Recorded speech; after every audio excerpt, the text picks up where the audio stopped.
ஆண்டவராகிய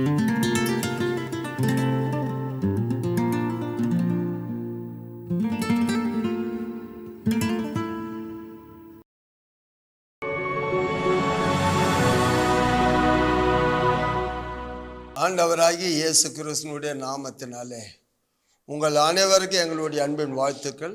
தினம் ஒரு வாக்குத்தத்த நிகழ்ச்சி மூலியமாய் உங்களை சந்திப்பது எங்களுக்கு மிகவும் மகிழ்ச்சியாக இருக்கிறது.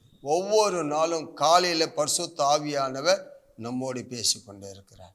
இந்த காலை வேளையில் சங்கீதம் 118 22, 23 வாசிக்கலாமா? வீடு கட்டுகிறவர்கள், நல்லா கவனிக்கணும், வீடு கட்டுகிறவர்கள் ஆகாதென்று தள்ளின கல்லே, ஆகாதென்று தள்ளின கல்லே மூளைக்கு தலைக்கல் ஆயிற்று, அது கர்த்தராலே ஆயிற்று, அது கர்த்தராலே ஆயிற்று, அது நம்முடைய கண்களுக்கு ஆச்சரியமாய் இருக்கிறது. அது கர்த்தராலே ஆயிற்று.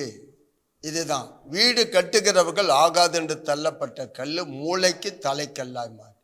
இந்த வசனம் நிறைய கேட்டு இருப்பீங்க, நிறைய வாசித்து இருப்பீங்க. ஏன் நம்ம வாழ்க்கையில் இது நடந்திருக்கும். இதை கேட்குற அத்தனை பேர் வாழ்க்கையில் இதை அனுபவிச்சு இருப்பீங்க. உதவாது என்று தள்ளப்பட்டு இருப்பீங்க, ஒதுக்கப்பட்டு இருப்பீங்க. சொந்தத்தினால, உனக்கு ரொம்ப ரொம்ப வேண்டியவங்களால ஆகாது என்று தள்ளப்பட்ட கல்லை மூளைக்கு தலைக்கல்லாய் மாற்றி அது கர்த்தரால் ஆயிற்றான். என் அன்பு சகோனே, என் அன்பு சகோரிய, ஒருவேளை இந்த மாதிரி எண்ணங்களோடு நம்ம வாழ்ந்து கொண்டு இருக்கிறோமா? மனுஷன் அப்படிதான், சொந்தங்கள் அப்படிதான். ஆனால் ஆண்டவர் இங்கே சொல்லுகிறாரு, 23 வசனம் வாசிக்கலாமா? அது கர்த்தராலே ஆயிற்று, அது கர்த்தரால் ஆயிற்று, அது நம்முடைய கண்களுக்கு ஆச்சரியமாய் இருக்கிறது. ஆச்சரியமா? என்னது? உண்மையா சொல்லுகிறேன், தெளிவா சொல்லுகிறேன். எந்த இடத்துல வீடு கட்டாங்களோ ஒரு கல்லை தூக்கி விசிறி போட்டுருவாங்க. அது கொஞ்சம் கிராக் இருக்கும். ஆனால் ஒரு சில நேரத்தில் அதுதான் கண்டிப்பாக தேவைப்படும் முக்கியமான ஒரு கல்லாக இருக்கும். அது அதே போல் உன்னை தூக்கி விசிறி போட்டு இருப்பாங்க. ஆனால் ஒரு நேரம் வரும், நீ தான் முதன்மையான இடத்துல இருக்க வேண்டிய ஸ்தானத்தை உனக்கு கொடுப்பாங்க. அதற்குண்டான நாட்களும் வரும். ஆதியாகமம் 37:24 வாசிக்கலாம். அவனை எடுத்து அந்த குழியிலே போட்டார்கள், அவனை எடுத்து அந்த குழியிலே போட்டார்கள். அது தண்ணீர் இல்லாத வெறும் குழியாய் இருந்தது. நல்லா கவனிங்க, கூட பிறந்த சகோதரர்கள் தான், கூட பிறந்த அண்ணன் தம்பிங்க தான் யோசேப்பை தூக்கி குழியில போட்டார்கள். அதே மாதிரி தான் இன்னைக்கு உதவாது என்று தள்ளப்பட்ட கல், வேண்டாம் என்று ஒதுக்கப்பட்டு இருக்கலாம். உங்க வாழ்க்கையில, என்னுடைய வாழ்க்கையில நம்ம கொஞ்சம் யோசித்தவன் கடந்து வந்த பாதையில சில வேலையில உடைந்து போயிருக்கலாம் நீங்க. ஆனா இன்னைக்கு ஆண்டவர் உங்களை பார்த்து சொல்லுகிறார், உங்களை மூளைக்கு தலைக்கல்லா வைப்பார் ஆண்டவர். இந்த யோசேப்பு எப்படி கொண்டு போய் குழியில போட்டாங்களோ, அவனை சாகடிக்க திட்டம் போட்டாங்களோ, அப்படி இல்லாம அவனை எகிப்துல வித்து போட்டாங்களோ, வித்தவன் எங்க போனான்னு தெரியாம தகவல்கிட்ட போய் அவன் மரித்து போனான்னு சொன்னாங்க இல்லையா? ஒரு காலம் வரும், ஒரு காலம் வரும்போது, நான் ஆரம்பத்தில் சொன்னேன் இல்லையா, ஒரு காலம் வரும்போது உனக்கு தான் முதன்மையான இடம் இருக்கும். அத்தனை பேர் மத்தியில் ஆண்டவர் உன்னை கனம் பண்ணுவார். ஆதியாகமம் 44:18 வாசிக்கலாமா? அப்பொழுது யூதா அவன் அண்டையிலே சேர்ந்து, ஆயன் ஆண்டவனே, உமது அடியேன் உம்முடைய செவிகள் கேட்க ஒரு வார்த்தை சொல்லுகிறேன், கேட்பீராக. அடியேன் மேல் உமது கோபம் மூளாதிருப்பதாக. நீர் பார்வோனுக்கு ஒப்பாய் இருக்கிறீர். இப்ப பாருங்க, யார் சொல்றாங்க? தூக்கி குழியில போட்டவங்க, வித்து போட்டவங்க, உதவாது என்று தள்ளி போட்டவங்க. இன்னைக்கு அவனை நீங்க பார்வோனுக்கு ஈக்குவலா இருக்கிறீங்க. என் அன்பு சகோதரனே, கலங்கி போயிருக்கிறோம். சில வேளையில வாழ்க்கையில ஒரு வளர்ச்சி இல்லைன்னு சொல்லி யோசிக்கிறோம். நிச்சயமா கிடையவே கிடையாது. நீ பட்டப்பாடு வீண் போகாது, உன்னுடைய கண்ணீர் வீண் போகாது. எதுவுமே ஒரு சில நேரத்தில் அவங்களுக்கு தெரியும், அந்த வலி தெரியும். அந்த அளவுக்கு நீங்க அநேகரால் அசட்டை பண்ணப்பட்டு இருக்கலாம், அநேகரால் ஒதுக்கப்பட்டு, ஏன் உன் குடும்பத்தார உன்னை ஒதுக்கி இருக்கலாம்.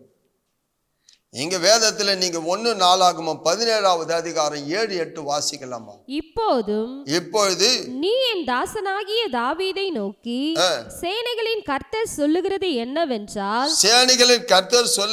என்னவென்றால் நீ என் ஜனமாகிய இஸ்ரவேலின் மேல் அதிபதியாய் இருக்கும்படி ஆடுகளின் பின்னே நடந்த உன்னை